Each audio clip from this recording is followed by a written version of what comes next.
All right, diving in. We've got some pretty heavy stuff to unpack this time around. Our listener sent in excerpts from Henry Ford's The International Jew. Ah, yes, Ford's infamous work.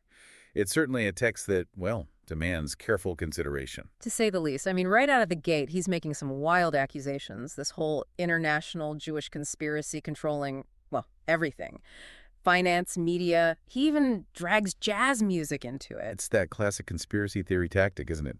Connecting dots, creating a pattern, even if those connections are, shall we say, tenuous at best. Exactly. And we know Ford's views are deeply problematic, so instead of just listing his claims, maybe we could try to understand what made these ideas resonate with some folks back in the early 20th century. That's where the historical context is so crucial. Think about it. The early 20th century, it was a time of massive upheaval. Rapid industrialization, waves of immigration, the rise of new ideologies like communism. Yeah, a lot of folks were struggling to adapt to all that change. Maybe for some, Ford's narrative of a hidden enemy pulling the strings, well, it might have offered a simple, although dangerous explanation for all the anxieties they were feeling. Precisely. It's like he's providing a scapegoat, a way to channel those complex societal anxieties onto a specific group. Instead of grappling with the nuances of globalization and economic shifts, he's saying, look, here's the enemy. It's them. And he gets specific too, right? He names names, like the Rothschilds, this powerful banking family. He paints them as the masterminds behind this global financial conspiracy. Ah, yes, the Rothschilds. They become this sort of bogeyman in Ford's narrative, the embodiment of this alleged Jewish control. And he's tapping into centuries-old anti-Semitic tropes here, using those stereotypes to paint a picture of a shadowy elite manipulating the world for their own gain.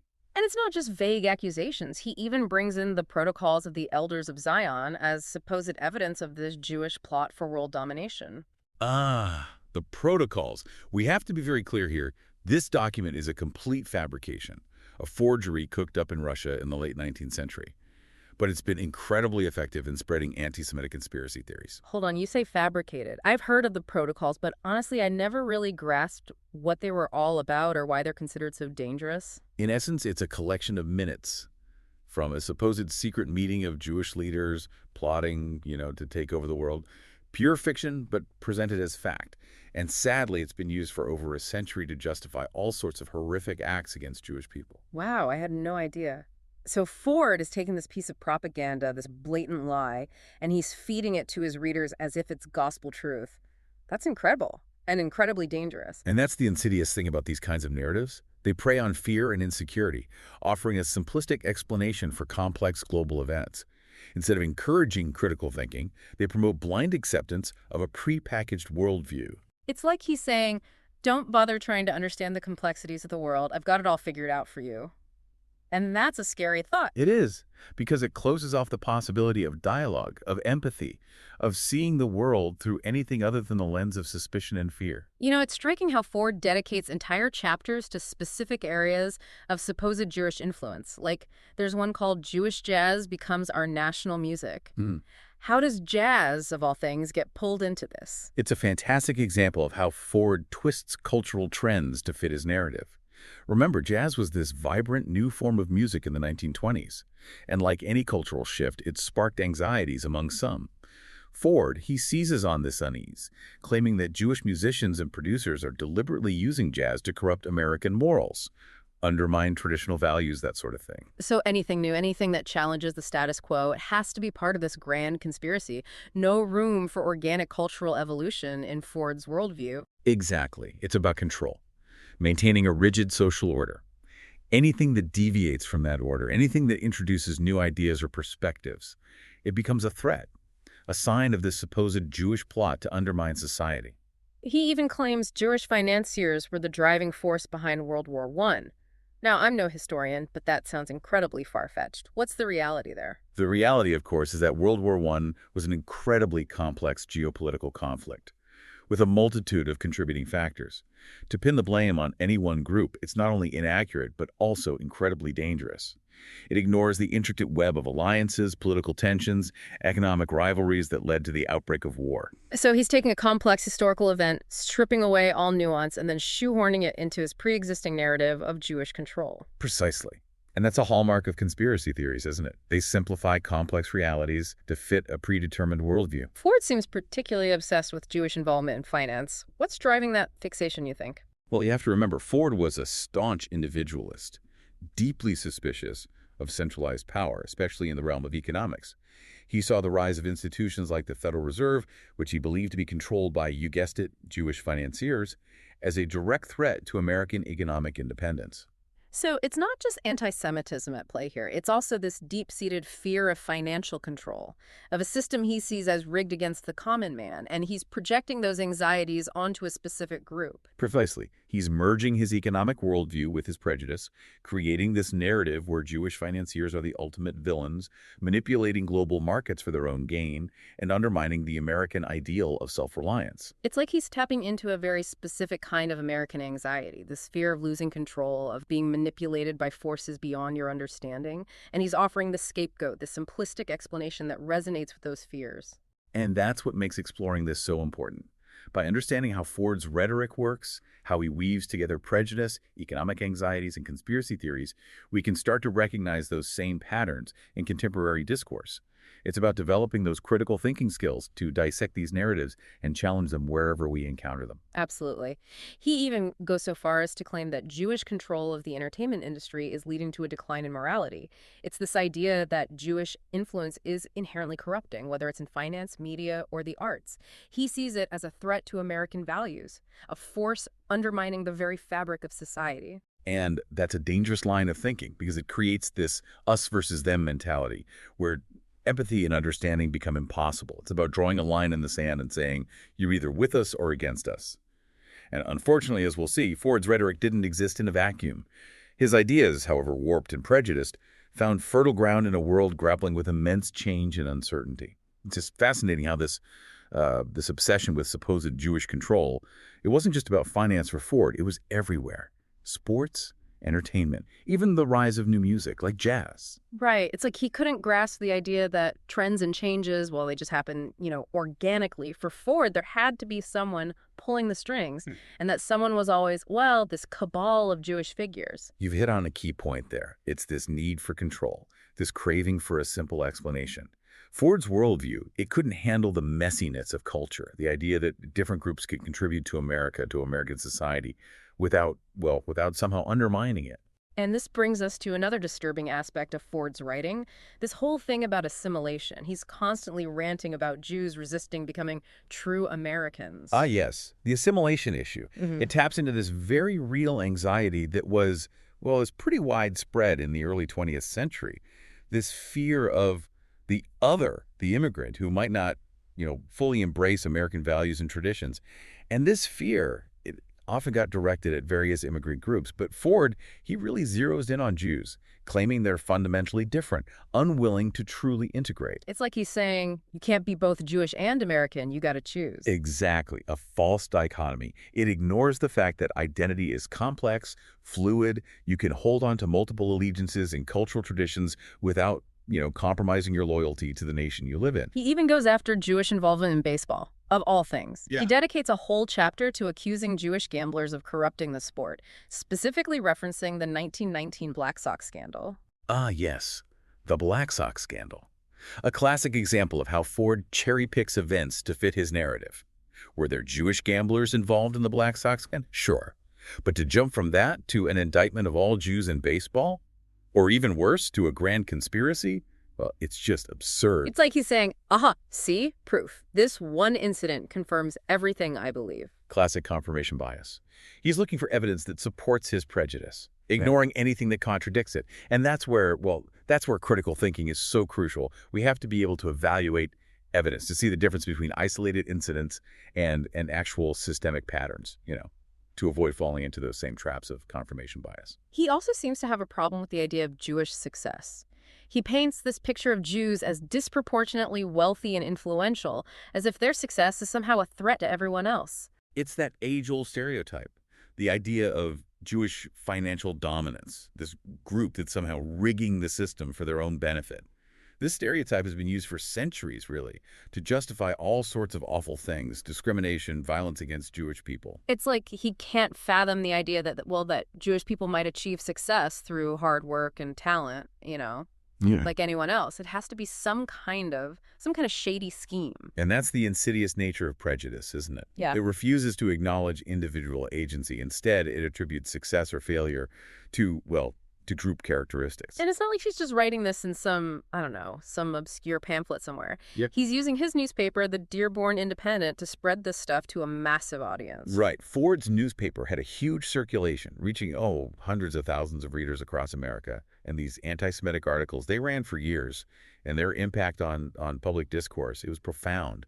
They helped to legitimize and normalize anti-Semitic views, Right. contributing to a climate of intolerance and suspicion. So this wasn't just some fringe theory, circulating in the shadows. This was mainstream, coming from one of the most famous, most respected men in America. And that's what makes it so disturbing. It's a stark reminder of how power and influence, when they're used irresponsibly, well, they can be incredibly dangerous. It's a reminder that we need to be critical of the information we consume, to question authority, to challenge prejudice wherever we see it. I'm struck by how Ford, he seems to contradict himself sometimes. Like, he claims that Jewish financiers were behind both world wars and the Bolshevik Revolution in Russia. Those seem like pretty opposing forces. How did he reconcile that? That's the thing about conspiracy theories. They can twist and turn to accommodate any perceived threat, even if it means contradicting themselves in the process. To Ford, Jewish financiers were the ultimate puppet masters, capable of orchestrating chaos on both sides of any conflict to advance their own agenda. It's like, heads they win, tails we lose. No matter what happens in the world, it's always proof of this grand Jewish conspiracy. A pretty convenient way to avoid any real critical thinking about complex global events. Exactly. And that's why it's so important to be aware of these patterns, to recognize how these theories work. They offer simplistic explanations for complex problems, often relying on scapegoating and fear-mongering. Mm-hmm. And they can be so seductive, especially when there's uncertainty, anxiety in the air. Ford's writing is full of these sweeping generalizations, these unsubstantiated claims. He rarely offers any real evidence for his accusations. Did anyone call him out on this back then? Oh, absolutely. Ford faced intense pushback from Jewish groups, civil rights organizations. Even some members of the government spoke out against him. They published rebuttals to his articles, exposed his flawed logic, and highlighted the dangers of his rhetoric. So there was a counter-narrative, a push for truth amidst all the hate. Yes. And those voices were so crucial in combating Ford's anti-Semitism. They organized boycotts of Ford's products, they launched public awareness campaigns to educate people about the dangers of prejudice, and they worked tirelessly to debunk the myths and stereotypes that Ford was perpetuating. It's a good reminder that silence in the face of hate, it's complicity. We have responsibility to speak up, to challenge prejudice when we see it. I completely agree. And it's also a reminder that even the most powerful individuals can be held accountable for their words and actions. Public pressure can make a difference. Ford eventually issued an apology for his writings, didn't he? What led to that? Well, it's a complicated story, but after years of intense pressure, including a lawsuit from a Jewish lawyer named Aaron Shapiro, Ford finally agreed to retract his statements and issue a public apology in 1927. He claimed he had been, misled, and expressed regret for the harm caused by his publications. So a victory for truth and accountability. Did that put an end to the controversy? To a certain extent, yes. The apology did help to mitigate some of the damage. But apologies, they don't erase the past. Ford's ideas, they'd already spread, far and wide, and their impact continued long after that retraction. Like trying to put toothpaste back in the tube, right? Yeah. Once those ideas are out there, it's hard to contain them. Exactly. And it reminds us we need to be so careful about the information we consume, the information we spread. Words have power, and they can have lasting consequences. It's chilling to think about how Ford's rhetoric, it didn't just stay here in America. His writings found an eager audience over in Nazi Germany. You're right. Ford's work was translated into German and circulated among the Nazi leadership. Hitler himself was reportedly a big fan of Ford, even kept a portrait of him in his office. And while it's impossible to say for sure how much Ford's ideas directly influenced the Holocaust, it's clear they contributed to the existing anti-Semitic climate in Germany. It's a sobering thought. Knowing that Ford's hate might have played a role, however small, in one of the most horrific events in history, It underscores the very real consequences of hateful rhetoric. No matter the intentions behind it, words have a ripple effect, and they can inspire actions that have, well, devastating consequences. Oh. Consequences that reach far beyond their original source. This deep dive has been quite a journey. From Ford's bizarre claims to the historical context, the public reaction, the disturbing legacy of his anti-Semitism, it's clear that Ford's hatred, it was deeply intertwined with his economic views, his anxieties about modernity, and his fear of the other. And it all circles back to this fundamental question. How do we, as individuals, as a society, how do we recognize and combat prejudice in all its forms? Big questions. And they're questions we need to keep asking, especially now in a world where misinformation and hate speech can spread so easily online. We have to be vigilant, informed, and actively engaged in fighting against prejudice and hate in all its forms. You know, it's unsettling to think that these weren't just some, private ranting scribbled in a diary. Ford used his platform, his newspaper, the Dearborn Independent, to spread this to a lot of people. Yeah. And that's what makes this whole thing so disturbing. I mean, this was Henry Ford, a titan of industry, a symbol of American ingenuity, American success. People listened to him, respected him. Right. He had this incredible power, this reach, and he used it to promote prejudice and hate. I mean, it really shows how dangerous it can be when someone with that kind of influence starts espousing harmful views. His newspaper. Yeah. It had a circulation of hundreds of thousands. Yeah. And his articles, they were often reprinted in other publications, amplifying their reach even further. He wasn't just preaching to the choir, Yeah. He was actively shaping public opinion, Yeah. legitimizing anti-Semitism for a lot of Americans. It's hard to imagine what that must have been like for Jewish people at the time, to be targeted by someone like Henry Ford, to have your whole identity demonized, distorted so publicly. He was traumatic for many Jewish people. Ford's writings, they created this atmosphere of fear and suspicion, leading to more discrimination, social ostracism, even violence against Jews.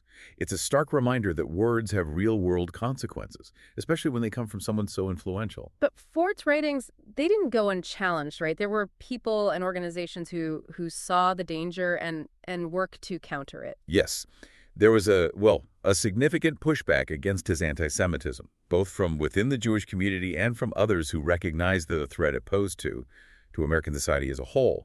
Jewish organizations like the Anti-Defamation League, the American Jewish Committee, they were really on the front lines, publishing articles, pamphlets, debunking Ford's claims. So there was this counter-narrative, this effort to fight back against the hate with truth. Exactly. And those voices were so important. They reminded people that prejudice isn't acceptable, that diversity is a strength, and that a just society requires us to stand up to bigotry in all its forms. It's inspiring to hear about those who fought back against Ford's hate. It shows that even when you're up against such powerful forces, there's always hope, always the possibility of resistance and change.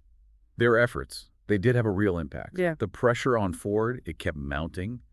He faced criticism from politicians, journalists, even from some of his own business associates. And eventually, this led to Ford issuing that public apology in 1927, retracting his statements and expressing regret for the harm he had caused. Yeah, it was a long time coming. Years of pressure from people who refused to let his anti-Semitism stand.